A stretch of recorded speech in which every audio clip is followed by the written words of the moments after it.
খুলে দিলাম দুটোকে। মুখটা একেবারে টাইট হয়ে গেছিল, খুলে দিই, ওরা একটু আরাম পাক। এই দুটোর নাম ভাবছি আলাল দুলাল রাখবো, আপনাদের মতামত জানাবেন।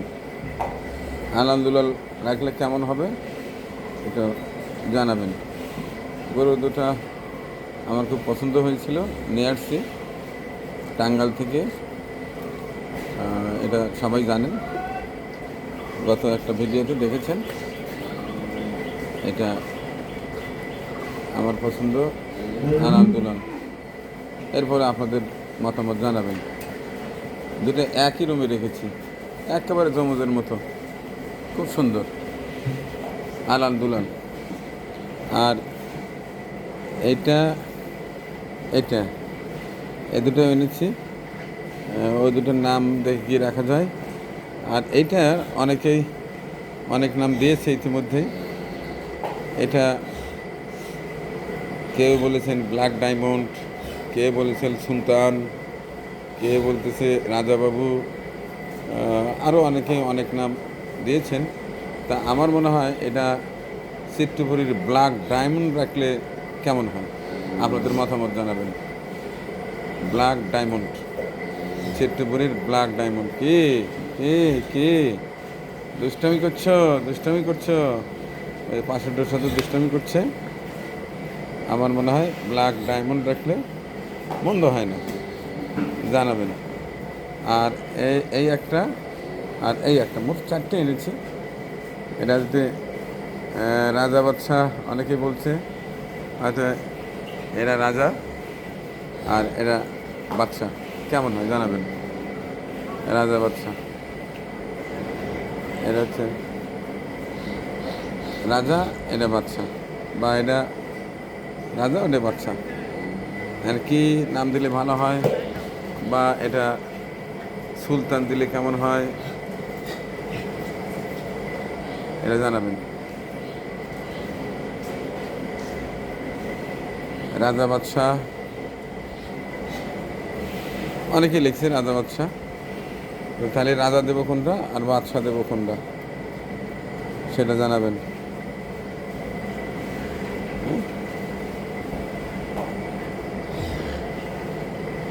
আমরা অনেকে বলছে লাল বাহাদুর, তো লাল বাহাদুর আমার আছে, আমি দেখাবো আর একটা ভিডিওতে, ওগুলো বড় হয়ে গেছে।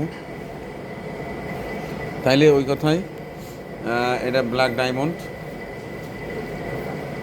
এটা রাজা, এটা বাদশাহ, লালটা বাদশাহ দেই।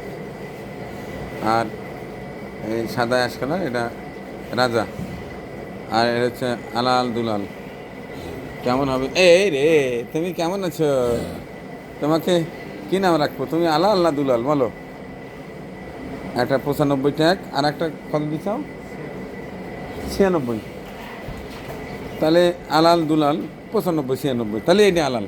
হ্যাঁ, তুমি আলাল, তোমাকে আলাল নামে দিয়ে দিলাম। আলাল দুলাল 95 96 ট্যাগ, আলাল দুলাল। আর রাজার নাম্বার দিছে কত তাহলে? রাজা 81, রাজা রাজা 81। আচ্ছা, আর বাদশাহ? হ্যাঁ, 91। আর ব্ল্যাক ডায়মন্ড 93, 93, 93। আচ্ছা, ঠিক আছে। তো দর্শক দোয়া চাই। আমি টাঙ্গাইল ওই জেড অ্যান্ড জে অ্যাগ্রোতে 3 দিন আগে ভিডিও করেছিলাম। তো অনেকেই দেখি যে গরুগুলো বেশ পছন্দ করেছে। তো আমাকে অনেকেই বলছে যে মানিক ভাই আপনি খামারের জন্য নেন। তো আমি ভেবেছি যে দেখলাম যে আসলে কোয়ালিটি ফুল গরু কম হলেও ভালো, পালন করাই যেহেতু, সেহেতু নিয়ে আসি। দামটা একটু বেশি, অনেকে দাম জানতে চেয়েছেন।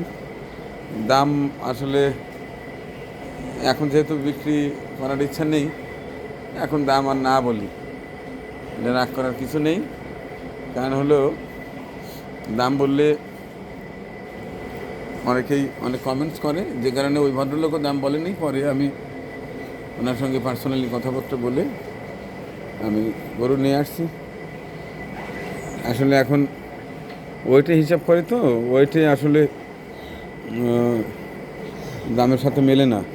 একটু ভালো জাতের ভালো মানের গরু কোয়ালিটিতে হয় না, তো মানে মেলে না আর কি।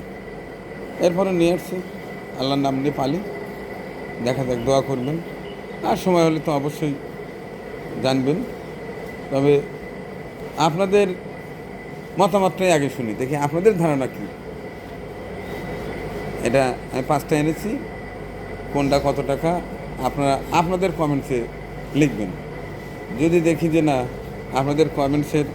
আপনাদের ধারণা আছে, তখন হয়তো বলা যাবে। আর যদি ধারণা নাই, তাইলে বললে হয়তো উল্টাপাল্টা কথা বলবেন, যে কারণে বলার দরকার নেই। আপনারাই বলুন না কেন যে কত টাকা দিয়ে এনেছি। তো দোয়া করবেন যেন পশুগুলো ভালো থাকে।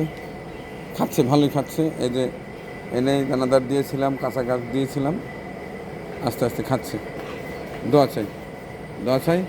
এই অবলা প্রাণী, এটা আসলে যারা ভালোবাসে, মূল্য দিয়ে আসলে এগুলো হয় না।